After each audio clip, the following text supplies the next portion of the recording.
오늘 우리 예수님께서 십자가에 못 박혀 죽으시고 무덤에 장사된 지 3일 후에 죄와 사망 권세를 이기시고 영광에 부활하셨습니다. 할렐루야. 이 감격스러운 부활절 아침에 사랑하는 성도들과 함께 부활의 주를 예배하며 찬양하게 됨을 감사하고 부활의 기쁨과 소망이 넘치시기를 축복합니다. 우리 옆에 분과 인사합시다. 예수님 부활하셨습니다. 예수님 부활하셨습니다. 온 우주 아래 예수 그리스도의 부활 소식보다 더 큰 기쁜 소식이 있을까요? 없을 것입니다. 왜 그렇습니까? 예수님의 부활은 인간의 죄와 죽음의 문제가 해결되었음을 선언하는 것입니다. 여러분, 인류 최대의 문제는 뭐니 해도 뭐니가 아니라 인간의 죄 문제요, 죽음의 문제입니다. 이보다 더 큰 문제는 없습니다. 이 죽음이 왜 왔는가? 아담의 범죄로 인하여 죽음이 왔습니다. 여러분, 이 말씀 보십시오. 다 같이. 한 사람으로 말미암아 죄가 세상에 들어오고 죄로 말미암아 사망이 왔나니 이와 같이 모든 사람이 죄를 지었으므로 사망이 모든 사람에게 이르렀느니라. 아멘. 아담 한 사람으로 말미암아 죄가 세상에 들어왔고 모든 사람이 죄인이 되었고 온 인류가 죽음에 이르게 되었습니다. 아담 이후 단 한 사람도 죽음을 거역하거나 죽음을 피한 사람은 없습니다. 사람들은 모두 죽음의 공포 아래 살고 있습니다. 죽음이 왕노릇하는 세상에 살고 있습니다. 그래서 우리는 하루에도 수많은 사람들의 죽음 소식을 듣습니다. 그런데도 사람들은 애써 죽음을 생각하지 않고 죽음을 외면하며 살려고 하고 있습니다. 미국의 작가 미치 앨범이라는 분이 이런 말을 했어요. 모두들 죽게 된다는 것은 알고 있지만 자기가 죽는다고 믿는 사람은 없다. 사람들은 죽음을 괴물처럼 생각하고 마주하기를 꺼려합니다. 그러다가 어느 날 갑자기 준비 없는 죽음을 맞게 됩니다. 그것은 지혜로운 태도가 아닙니다. 중세 유럽에서는 메멘토 모리, 죽음을 기억하라. 이 사상이 폭넓게 퍼져 있었습니다. 유럽 학자들의 서재, 책상 위에는 해골의 모습을 종종 발견하게 되는데 이 죽음에 대하여 깊이 생각하라. 당시 시대상을 반영하는 겁니다. 지혜로운 사회상이죠. 여러분, 과연 죽음은 무엇입니까? 인간으로서는 죽음의 문제에 대한 답을 찾을 수 없습니다. 오직 죽음의 문제는 예수님만이 답입니다. 예수님의 부활이 죽음에 대한 해결책입니다. 예수님께서 십자가에서 대속의 피를 흘리시고 부활하심으로써 죄와 사망 권세를 이기셨습니다. 예수님의 십자가와 부활이 그동안 인류를 옥죄는 사망의 도도한 물줄기를 단칼에 끊어버렸습니다. 이제 예수님의 부활을 믿는 우리 성도들은 죽음에 대해서 큰 소리 칠 수 있게 됐습니다. 어떻게 해요? 자, 이 말씀 보겠습니다. 사망아, 너의 승리가 어디 있느냐? 사망아, 네가 쏘는 것이 어디 있느냐? 사망이 쏘는 것은 죄요, 죄의 권능은 율법이라. 공동 번역으로 다시 봅니다. 죽음아, 내 승리는 어디 갔느냐? 죽음아, 내 독침은 어디 있느냐? 죽음의 독침은 죄요, 죄의 힘은 율법입니다. 죄로 인한 죽음의 독침을 예수님이 십자가에서 대신 맞으시고 부활하셨습니다. 그동안 죄 때문에 사망이 우리 가운데서 왕노릇했습니다. 그 누구도 죄와 사망 권세를 이기지 못했습니다. 오직 예수 그리스도께서 죄와 사망 권세를 이기시고 부활하셨습니다. 할렐루야. 이제 우리는 더 이상 죄와 죽음에 매여 있지 않습니다. 빚을 갚았으니 더 이상 빚쟁이한테 시달릴 필요가 없습니다. 사면을 받았으니 이제 형사나 검사 앞에서도 떳떳합니다. 이제 누구도 예수 안에 있는 우리를 정죄할 수 없습니다. 여러분 이 말씀 보십시오. 다 같이 이제 그리스도 예수 안에 있는 자에게는 결코 정죄함이 없나니 이는 그리스도 예수 안에 있는 생명의 성령의 법이 죄와 사망의 법에서 너를 해방하였음이라. 아멘. 부활절은 죄와 죽음이 패하고 생명이 승리한 날입니다. 사탄이 패하고 예수님께서 승리하신 날입니다. 사탄이 예수를 십자가에 못 박았지만 예수님이 부활하심으로써 사탄의 머리를 깨뜨렸습니다. 예수님의 십자가의 죽으심과 부활로 말미암아 여러분의 죄와 죽음의 문제가 해결되었음을 확신하기를 바랍니다. 사망 권세 이기시고 부활하신 주님을 찬양합니다. 또한 예수님의 부활은 믿을 만한 증거로 주신 하나님의 승부수입니다. 승부수란 바둑이나 장기 같은 데서 판의 승패를 좌우하는 결정적인 수를 가리킵니다. 신의 한 수라고 하는 말이지요. 예수님의 부활이야말로 진짜 신의 한 수입니다. 부활은 예수님의 여러 사역 중에 하나가 아니라 예수를 믿을 만한 증거로 주신 신의 한 수, 하나님의 승부수입니다. 여러분 이 말씀 보세요. 다 같이 그를 죽은 자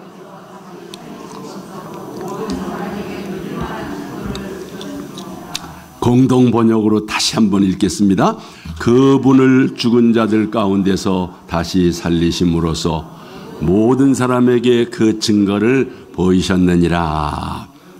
하나님께서는 예수를 죽은 자 가운데서 다시 살리셔서 모든 사람에게 믿을 만한 확실한 증거를 보여주셨습니다. 우리가 예수를 믿는 근거, 예수를 구주로 믿는 근거는 예수님의 부활 때문입니다. 부활은 예수를 믿을 만한 표적이요 물증입니다. 만약에 부활이 없다면 우리의 믿음은 헛된 것입니다. 자, 말씀 보겠습니다. 그리스도께서 만일 너희 살아나지 못하셨으면 우리가 전파하는 것도 헛것이요 또 너의 믿음도 헛것이며, 그러나 그 어떤 증거보다도 가장 확실한 증거, 예수님의 부활을 믿는 우리의 믿음은 결코 헛되지 않습니다. 믿음대로 될 것입니다. 이 믿을 만한 증거, 가장 확실한 표적, 부활의 물증을 보고 예수를 그리스도로 하나님의 아들로 내 구주로 믿습니다. 예수님께서는 가장 큰 표적이 뭐라고 말씀하셨어요? 이 말씀 보세요. 다 같이. 예수께서 대답하여 이르시되 악하고 음란한 세대가 표적을 구하나 선지자 요나의 표적밖에는 보일 표적이 없느니라. 요나가 밤낮 사흘 동안 큰 물고기 뱃속에 있었던 것 같이 인자도 밤낮 사흘 동안 땅속에 있으리라. 요나가 사흘 동안 큰 물고기 뱃속에 있다가 살아난 것처럼 예수님도 사흘 동안 무덤 속에 계시다가 부활하셨습니다. 이것이 가장 큰 표적입니다. 여러분, 다른 종교의 교주들에게는 이와 같은 신의 한 수가 있을까요? 없을까요? 저들에게 부활이 있습니까? 없습니까? 어느 교주가 우리 교주도 부활했다 이렇게 말하는 거 들어보셨습니까? 그들에겐 부활이 없습니다. 그들은 죽어 지금도 무덤에 있습니다. 부활하신 예수님은 빈 무덤입니다. 살아나셨기 때문입니다. 그러므로 부활하신 예수님만이 우리의 구원자가 되십니다. 예수님만이 우리를 천국으로 인도하는 길이요 가이드이십니다. 그래 예수님이 이렇게 말씀하신 거예요. 다 같이 내가 곧 길이요 진리요 생명이니 나로 말미암지 않고는 아버지께로 올 자가 없느니라. 우리를 구원하실 분은 예수밖에 없습니다.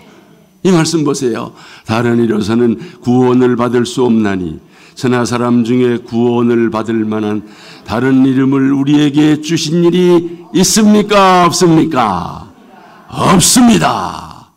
세상에 자칭 구원자라 하는 이들이 많습니다. 소위 천국 티켓을 파는 이단 사이비들도 많습니다. 그러나 그 어떤 종교도 우리를 구원할 수 없습니다. 4대 성인이라고 하는 분들도 인생에 좋은 가르침은 줄 수 있어도 우리를 구원할 수는 없습니다. 그들은 죄와 죽음의 문제를 해결할 수 없습니다. 그런데 예수님께서는 나사로의 죽음 앞에서 뭐라고 말씀하셨습니까? 오늘 본문 다 같이 나는 부활이요 생명이니 나를 믿는 자는 영원히 죽지 아니하리니 이것을 내가 믿느냐? 여러분 믿습니까?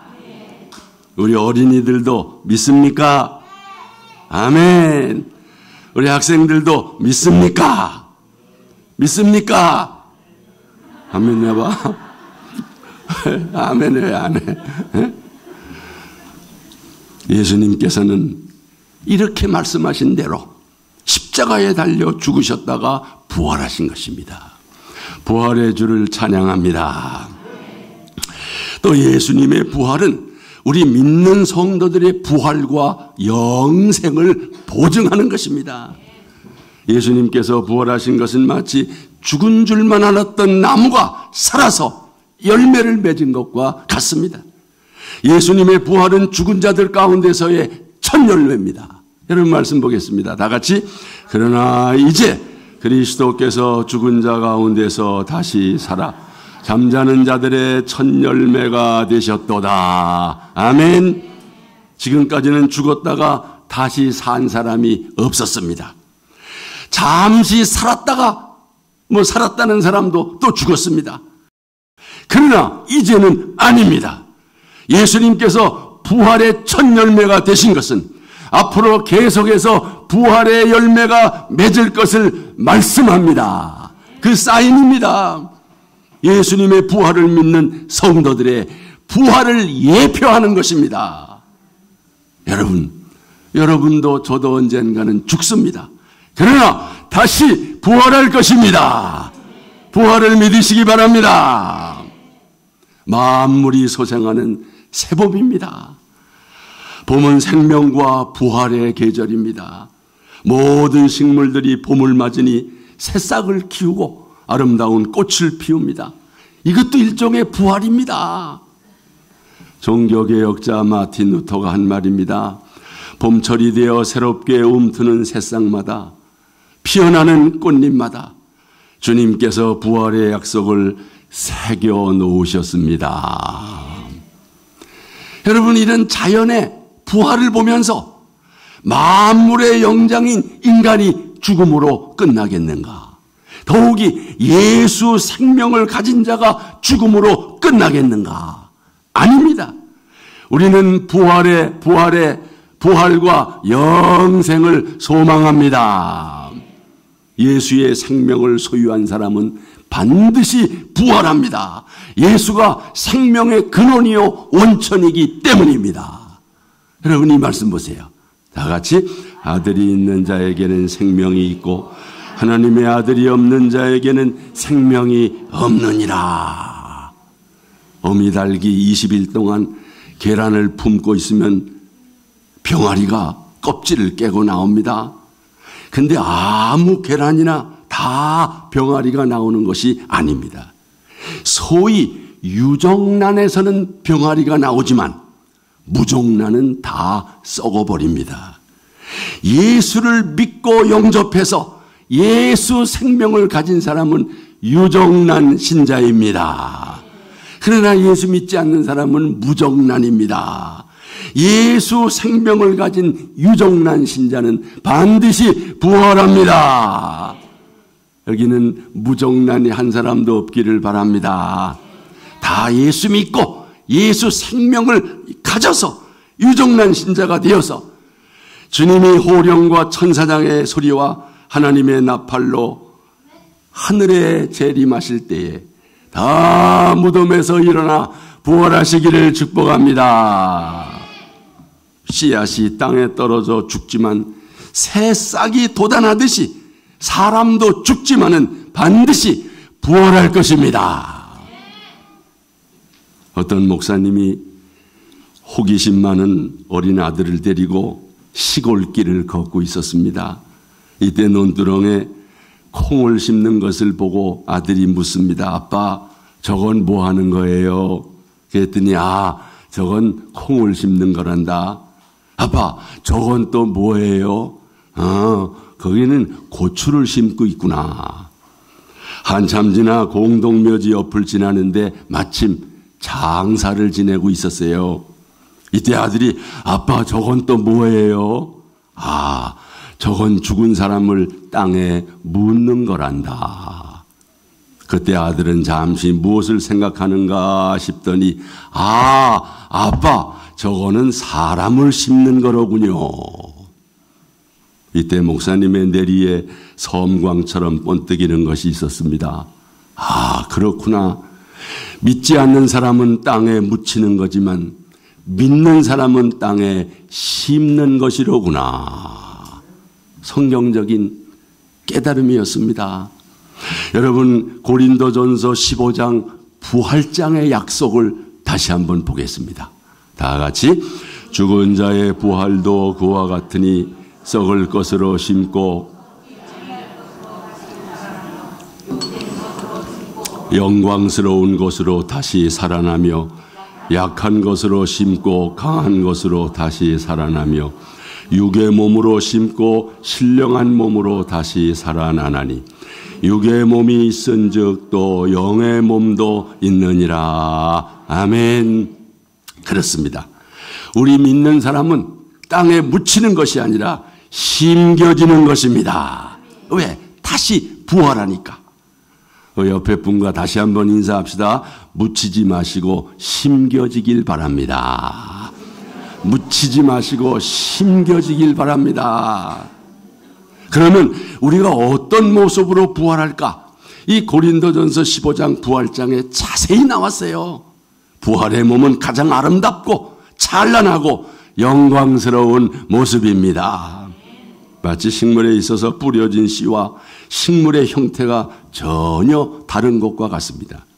수박씨를 보면서 수박이 상상되지 않습니다.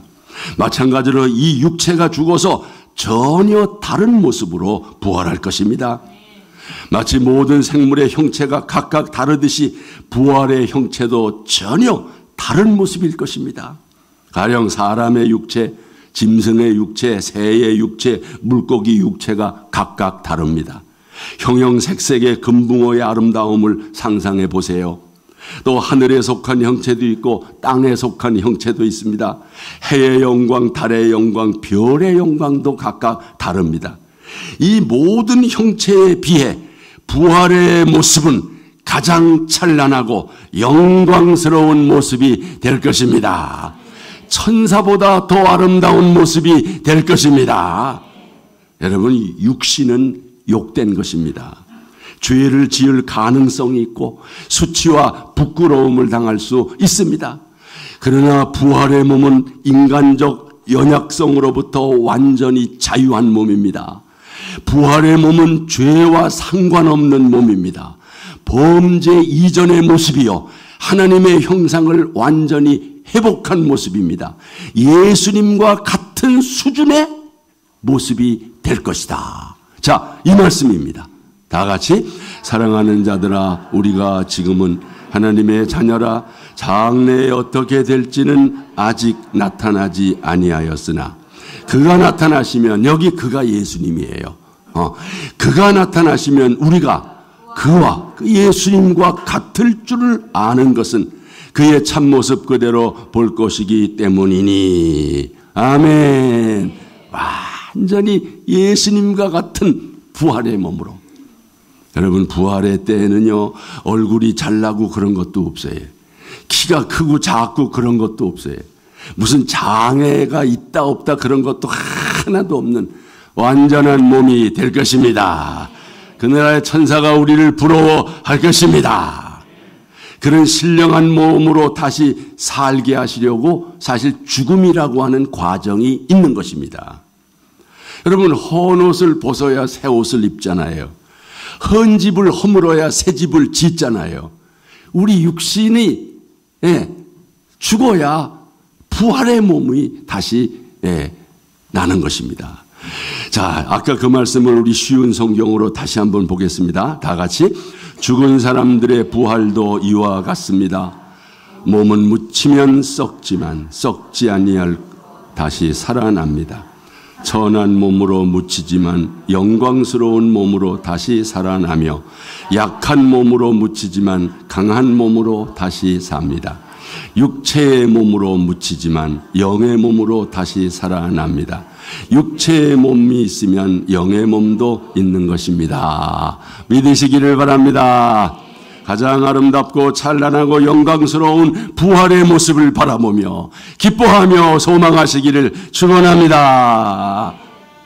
끝으로 예수님의 부활은 예수님께서 현재 우리 가운데 살아계심을 의미합니다. 예수님께서는 부활하신 후 40일 동안 제자들과 함께 계시다가 승천하셨습니다. 부활의 주님과 함께하는 40일간 제자들은 말할 수 없는 감격스러움과 친밀한 교제의 시간을 가졌습니다. 하지만 주님이 승천하심으로써 제자들은 홀로 남겨지게 되었습니다. 다행히 제자들이 예수님 분부를 따라 마가 다락방에 다 모였습니다. 거기서 마음을 같이하여 오로지 기도에 힘썼습니다. 그때 그곳에 성령이 강림했습니다. 바람과 같은 성령, 불 같은 성령이 임했습니다. 제자들이 모두 성령 충만하게 됐습니다. 그러자 제자들에게 놀라운 변화가 일어났습니다. 전혀 다른 성령의 사람들로 변화되었습니다. 성도 여러분, 예수님의 부활은 역사적인 사실로서 의심할 수 없는 명백한 증거를 가지고 있습니다. 그 많은 증거들 가운데 가장 확실한 증거는 뭐냐? 연약하고 비겁하기까지 했던 제자들의 전향적인 변화입니다. 제자들은 예수님이 십자가에 달리실 때만 해도 뿔뿔이 흩어졌고 두려움에 떨었습니다. 그 중에는 예수님을 팔아넘긴 가룟 유다도 있었고 예수님을 3번이나 모른다고 부인했던 베드로도 있었습니다. 12 제자 그룹은 거의 풍비박산입니다. 그런데 그 제자들이 전혀 다른 사람이 되었어요. 아주 당당한 사람들이 되었어요. 죽음까지도 두려워하지 않았어요. 여러분, 어떻게 이렇게 변할 수가 있을까요? 뭐가 그들을 그렇게 변화시킬 수 있었을까요? 그 이유는 단 하나, 예수님의 부활 때문입니다. 부활하신 예수님을 만나고 나서입니다. 예수님 죽는 것도 보고 부활한 것도 봤으니까 자기들도 죽음이 두렵지가 않았어요. 이것이 부활신앙입니다. 누가복음 24장 13절 이하를 보면 예수님이 새벽에 부활하셨다는 소식을 듣고 들었는데도 믿지 않고 두려워하며 엠마오로 내려가는 2 제자가 있었습니다. 그런데 이 제자들이 가는 도상에서 부활의 주님을 만남으로써 다시 예루살렘으로 올라가서 두려워하는 제자들을 만나 부활 소식을 전했던 것입니다. 부활절 날 오후 예수님이 부활했는데도 믿지 않고 엠마오로 내려가는 2 제자의 모습 상상해 보세요. 얼마나 낙심이 됐겠습니까? 여러분, 여기 엠마오로 내려가는 2 제자의 모습이 바로 오늘의 교회의 모습이 아닐까 생각하는 것입니다. 교회는 장기간의 코로나로 인해서 침체 위기에 있습니다. 오늘 부활절을 맞지만은 두 제자처럼 그냥 내려가는 그런 모습을 보일 수도 있는 것입니다. 성도 여러분, 오늘 부활절을 통해서 출애굽이 아니라 엑소더스 코로나, 코로나를 선포해야 합니다. 이제는 더 이상 코로나의 망령에 묶여서는 안 됩니다. 다행히 정부에서도 내일부터 마스크 쓰는 거 말고는 다 해제가 됐습니다. 이제 우리 교회도 오늘 부활절을 통해서 교회를 정상화해야 합니다. 코로나 이전으로 돌아가야 합니다. 모든 예배를 정상화시켜야 합니다. 누가 예배 드린다고 말할 사람 없습니다. 그러나 코로나 망령에 붙잡혀 있는 사람은 여전히 예배를 폐합니다. 여러분, 이제부터는 코로나를 핑계로 예배를 폐해서는 안 됩니다. 그런 사람은 코로나 망령에 잡혀 있는 것입니다. 이제는 코로나의 망령이 아니라 부활의 영으로 충만하게 될 줄로 믿습니다. 이제 우리 찬양대 자리를 지켜서 찬양대가 그 거룩한 찬양의 직분을 감당해야 합니다. 예배 후에 애찬도 나누고 교회의 본래의 그 코이노니아 공동체를 회복해야 합니다. 그래야 교회가 교회될 수가 있는 것입니다. 다시 모여 강력한 기도운동을 전개하고 코로나에 아직도 묶여있는 사람들을 찾아가서 일으켜 세우고 그리고 세상으로 나가 십자가의 복음, 부활의 복음을 증거하는 우리 교회가 되기를 축복합니다. 그러기 위해서 오늘 부활절에 엠마오 두 제자가 예수님을 만난 것처럼 영안이 열리고 가슴이 뜨거워진 것처럼 부활신앙이 우리의 가슴에 불붙기를 원합니다.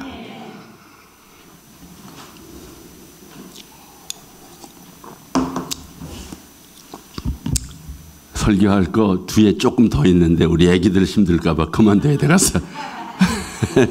이제 우리 기도 한번 합시다. 네, 기도하고.